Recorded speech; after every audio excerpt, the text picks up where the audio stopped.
Right, good to go. Yeah, should we, or do we just give it another minute?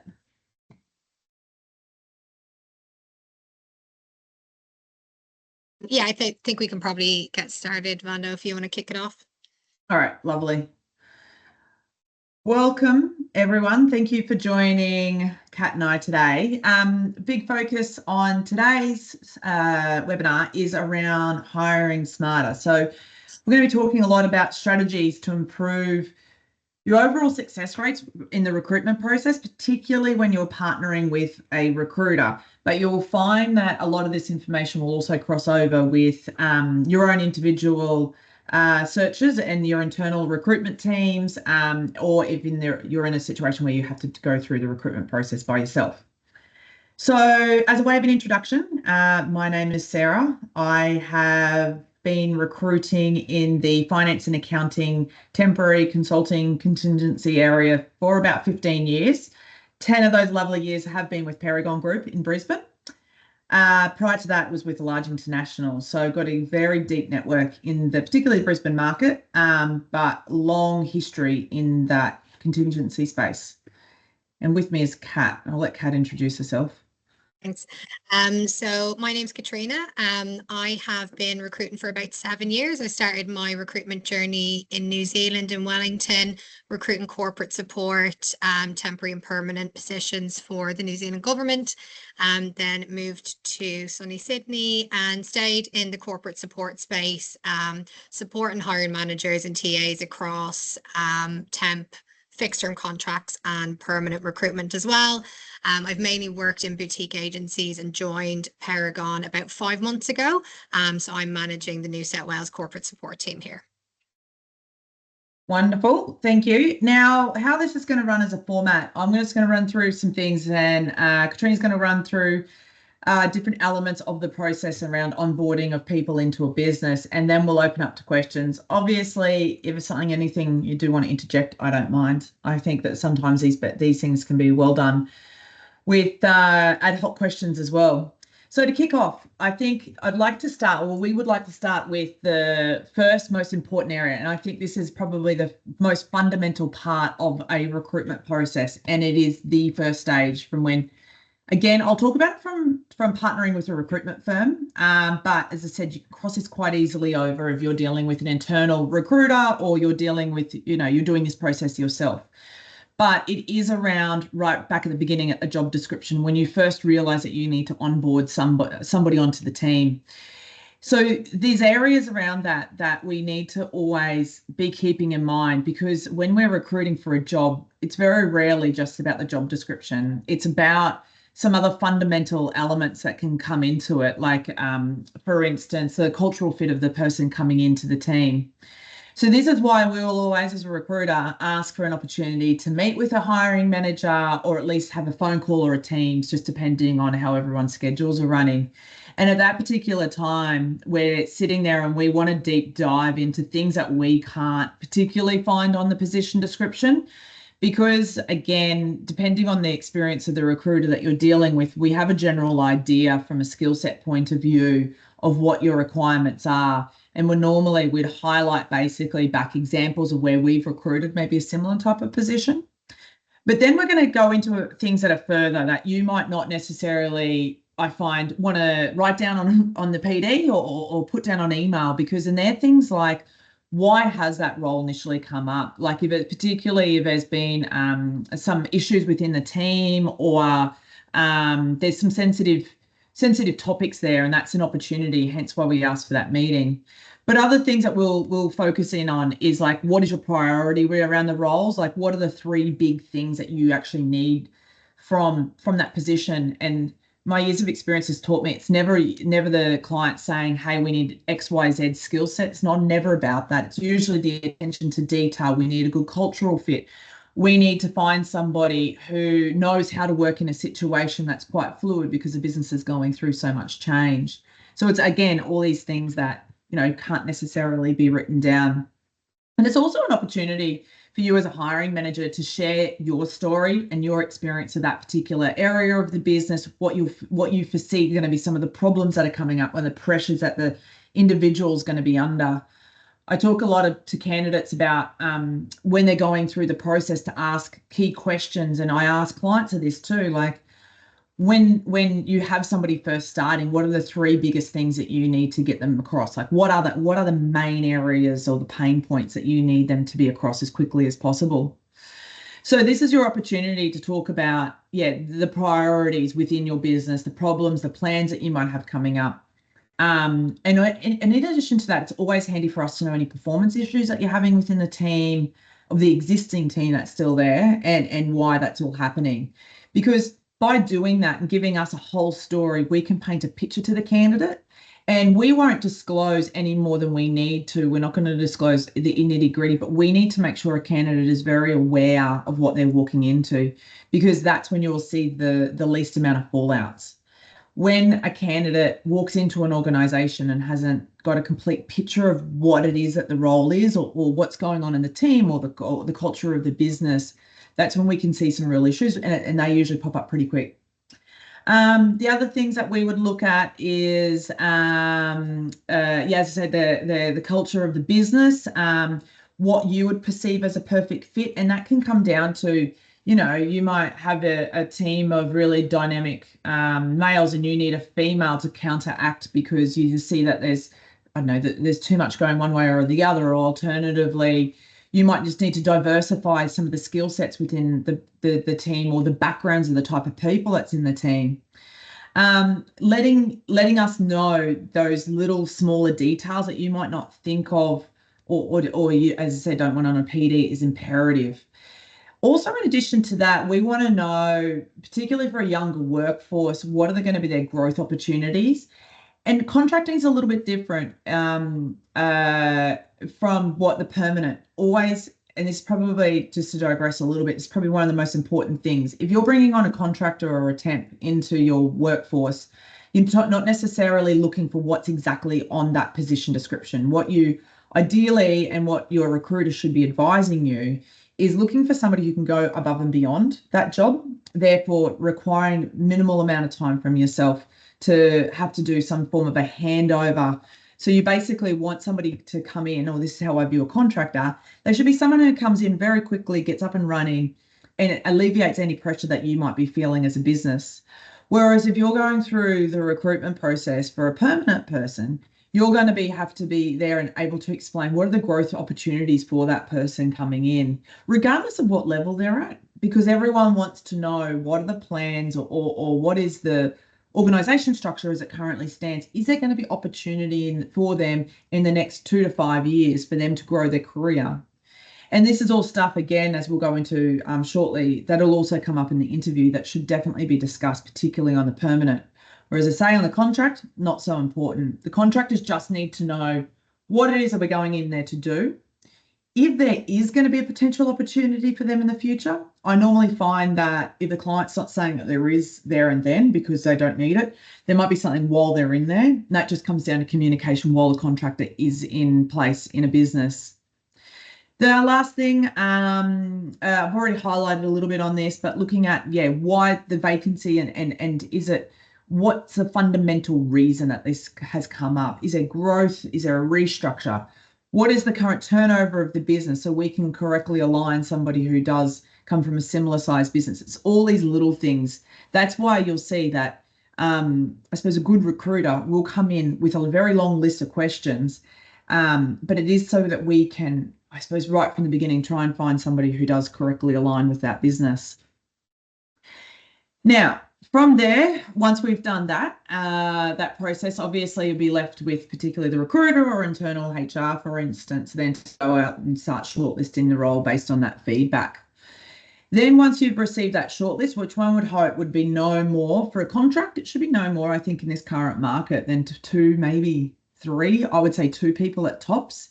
If a recruiter is talking to you about one person, and you really value that recruiter, I'd be listening. I tend to I'll always start with one, and I'll start with one of my best, and I'll give really good context to the client as to why I feel that they're fit to do that role. And I'll explain to them other people that I've been speaking with and why I wouldn't have sent them across. Sometimes a client will still want to see them. That is perfectly fine. I always say to a client, if you're engaging me and you're paying for my services, then you're doing it for the reason that you have, I suppose, faith in my capabilities to produce the best person in the market at that particular time.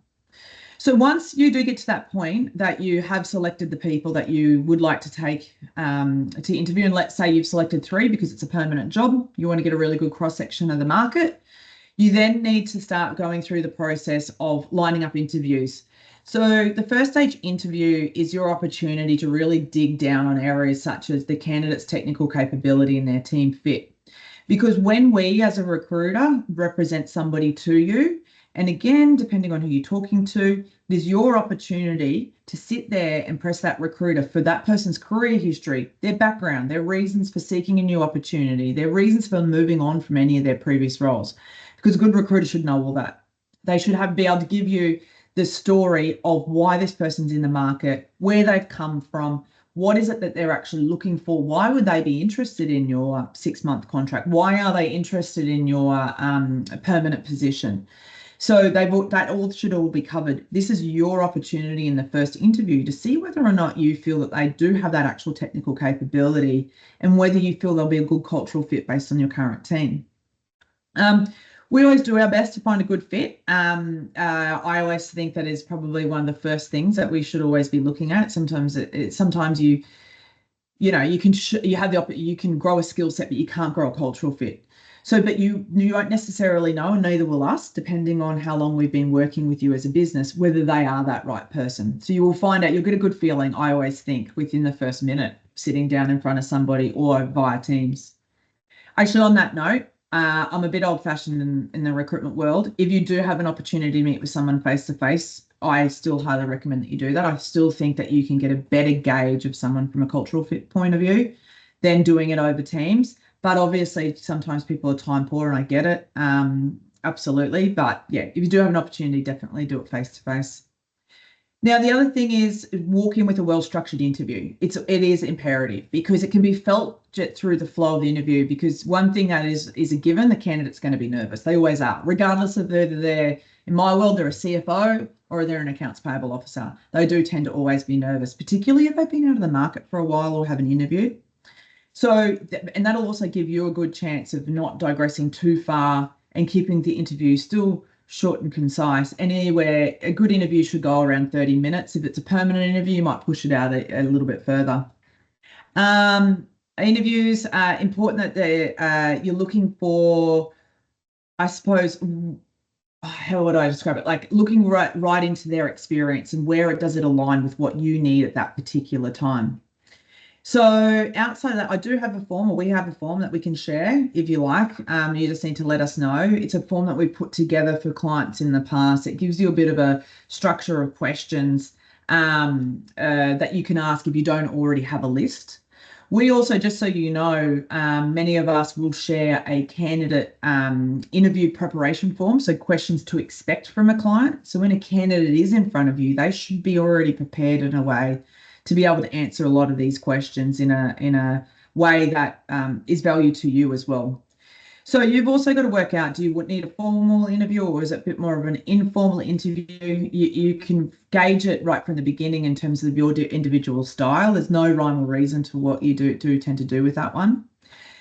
The other thing I always think it's imperative for everyone to understand, an interview is not for you as a client to go and interview just the candidate. It's a candidate's opportunity to see whether you're a brand in the market that they want to be working for. And I think sometimes that gets forgotten, because candidates, as many of you I'm sure have felt in the past, can always say no, even when you've loved them in the interview. So we've always got to make sure that you're selling yourself and your brand and your business and your role to that candidate, particularly if you feel within that first 2 minutes that they are the person for the job. Always at the end, allow some time for questions. Good candidates, they will always have questions. Again, I prompt my candidates to ask from a contracting point of view, what's the biggest things that you need them to get over quickly? What is going to be some of the things that they should expect in the first few days, just so that everyone's on the clear page. And as I said, yeah, the interview, you don't want to ever rush an interview. You want to make everyone feel comfortable. If you don't want to leave that interview and still have questions hanging over the air. But in the end of the day, I suppose if you're getting that first stage right of giving a good brief, getting a good solid shortlist, that interview process is just nearly that closing. If you're only going doing a one-stage interview, because you should have all the other fundamentals, that interview is just a really good time for you to see, is this the right person for the role? Kat. So much. So what we're going to cover now is that, kind of following on from that previous point about your brand in the market, candidate engagement. We've all been in a situation where, we may have had multiple stages, multiple processes. We've identified candidates that we love, and then they may turn around and not accept the offer, or they've accepted an offer elsewhere. We're seeing that quite a bit in the market at the moment. It is pretty competitive, and those top quality candidates, it's very rare that they are only interviewing with one company, or they've only got one job on the go. They typically have multiple stuff in the pipeline, and potentially even a couple of offers that they may be waiting on. So that's why that high candidate engagement is really, really important from the very start. It helps them stay interested. If we keep them informed and excited about your role, then typically they're more responsive, and it'll help speed up your hiring process. Starting from scratch again, it's costly, and it's not time effective. So you want to make sure that the candidate that you do want to offer is completely engaged in your role. Touching on what we said before about thinking about your brand and how it is sold in the market is really important. A positive candidate experience creates a positive impression of your company in the market. When candidates have good experiences during the interview process, even if they're not successful in the end, or they haven't gotten the role, then they're still going to speak positively about their experience with your company regardless of that. And we hear it all the time, especially as recruiters. I think sometimes candidates can be a little bit more candid with us, and we've built good relationships with them through the processes. So, there has been times where maybe we've called up candidates about certain companies, and they may have already interviewed there via an agency or directly before. Maybe they interviewed and never heard back, or they never got any feedback, or the experience, was really drawn out, and they don't want to apply or go forward for any future positions with that company. So making sure that the candidates have had a good experience, it carries on into your brand in the market as well. I think touching on that, like, it's important, and sometimes we don't think about considering, if you are going out to an agency, how many agencies you're engaging, because sometimes the message of why you're recruiting or why that role is vacant, it can be a bit diluted if you go out to multiple agencies. If we think about it from a candidate perspective, if you're a candidate and you're getting called by 3 or 4 different recruiters about one role, it can kind of maybe raise concerns. They might think maybe the role is really hard to fill. You're struggling to find someone to work for the company. So that may not be the case. And typically it's not the case. But from candidates that, are interviewing elsewhere as well, if they're getting constantly called about the same company from a lot of different people for the same role, then it might start to raise some red flags on their side.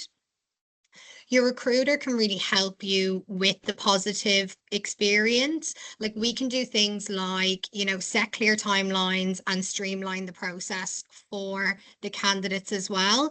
I think what is the main kind of bugbear for a lot of candidates when they're interviewing is not getting any updates, whether they're successful or not. Unfortunately, we are hearing a lot that candidates are interviewing, and if they're not successful, they're just not hearing back. Or 6 weeks later, they might just get an unsuccessful email, but they've taken the time to meet with the hiring managers or to meet with the company. They've done their research for the interview as well. So it doesn't leave them with a very positive experience.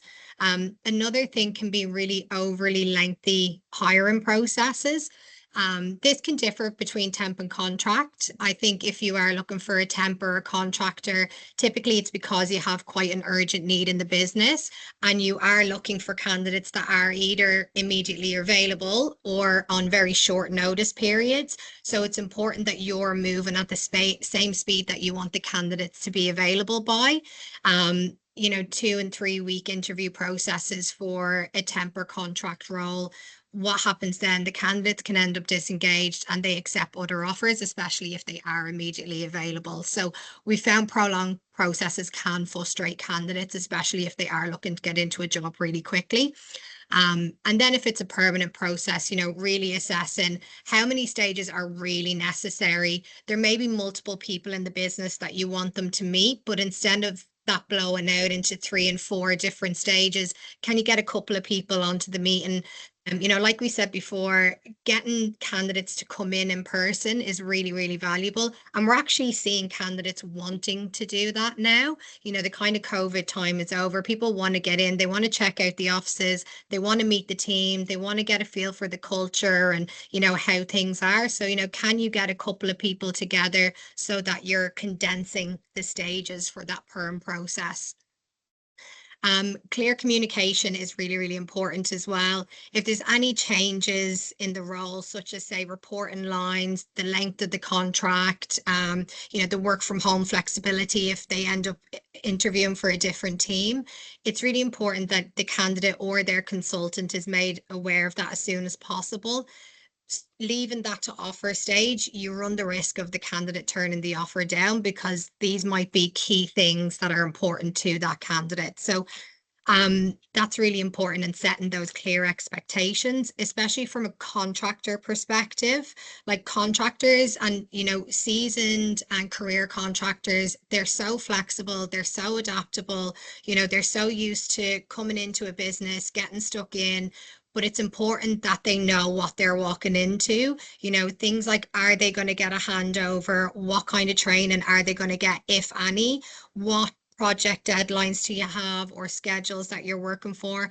How stressed and under pressure are the team? Is this a role that maybe you have been trying to find someone for a while in a permanent capacity? The team are starting to get really burnt out. It's having a much bigger negative effect than just this one vacancy. So you're going to get a contractor in. It's important that they have that background as well, so they can set themselves up to really get in and add value where they need to be. Where we can help is things like assisting keeping the candidates engaged and warm in between those stages. We've built a really good connection, and typically they're candidates that, there's some candidates we've worked with for years. So we give them all those regular updates. We can answer any questions, offer any advice, and we can get them really excited about your company as well. If we've had that really in-depth job description, we've partnered with you for a while, then we know the benefits, we know the team culture, and we can really help sell that to a candidate as well. We can assist in providing feedback. We can get insights from hiring managers, and there's observations that we can make through the process as well that we can then give to the candidates, and then we can work with them to help improve on those for their future job search as well. So it's adding a lot more value to the candidate when it's coming from us as well. And any future engagements as well. If we've got that great relationship with the candidate, like, yes, they might not be right for this role within your company, but something else might open up and you might want to re-engage them. So from them having a positive experience with us and with your company, they could be open to re-engaging. So it will help your pipeline as well. So then we're going to move on to the like hiring process and really evaluating and reviewing that. I do think this is an area that sometimes we forget about as part of the recruitment process, but reviewing your processes regularly is really, really important. A lot of the great companies and clients that we work with, they're always asking us for feedback from our candidates on, how they found the process. Was there anything that they can change? What else are our clients doing as well? We work with a lot of different companies, loads of different industries, and we're involved in a lot of different interview processes. So we do have lots of insights. We can help with any ideas on ways that maybe you can improve or amend your interview process. So things like the candidate feedback, like I said, candidates can be a little bit more candid with us sometimes. So we can kind of get that really honest review of the process and how they found it and, maybe things that could be changed. Training for hiring managers as well. I think it's important to remember especially us as recruiters and even, people in HR and talent, you can forget that hiring managers, not all are trained or are experienced in interviewing candidates. So it might not be something they're particularly confident in. So ensuring that they are familiar with the different types of questioning, things like unconscious bias is really important, and it can impact how they're engaging with those candidates. So it'll kind of come back to those, not having really, really short interviews where the candidates kind of come out after 10, 15 minutes and they're like, oh, I don't really know how that went. And we do see that quite a bit as well, where, candidates will prepare for an interview, they'll come in, it'll be really informal, 10, 15 minutes. And we kind of find that maybe the experience, their technical abilities, those things haven't really been dug into too much. So spending the time and ensuring that the hiring managers that are going to be sitting in front of candidates are really confident in conducting those interviews. Exit interviews for any new hires that leave within that first year, I think, are so important, and there's such valuable information gained from them. If they're leaving sooner than you're expected, there could be gaps in your training, there could be gaps in onboarding. So getting their feedback is really, really important. Again, it's a costly and it takes up time to hire people. So, you want people, especially from a permanent perspective, that are going to be in the business for, hopefully many years to come. So if after 12 months, they're moving on, then it's really important to try and dig into why that might be, and then looking back on how you could improve your process, and then tracking the retention of new hires. So even people who, that make it past that 12 months, asking them what they did like about the process, how their first 12 months have been, if they have any feedback on that.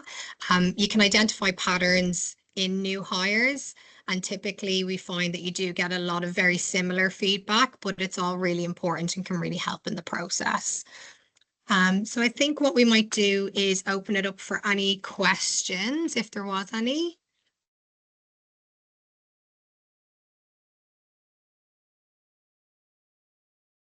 Sorry, I feel like we covered a lot in a very Yeah. short amount of time. But we will be sending out we've got some like structured interview questions to send out afterwards. So we can follow this up with the link if you wanted to share it to any internal managers as well that might be getting involved in the hiring process soon. You can share the link because it has been recorded, so you will be able to watch that back. Yeah, just let us know if you do want that document. Yeah, perfect. I don't think we have any questions, so we will be wrapping it up right on time. But thanks very much for logging on, everyone, especially over your lunch break. If you ever did have any questions or you wanted any assistance from us in the hiring process, don't hesitate to reach out. Thanks. Thank you. Thank you.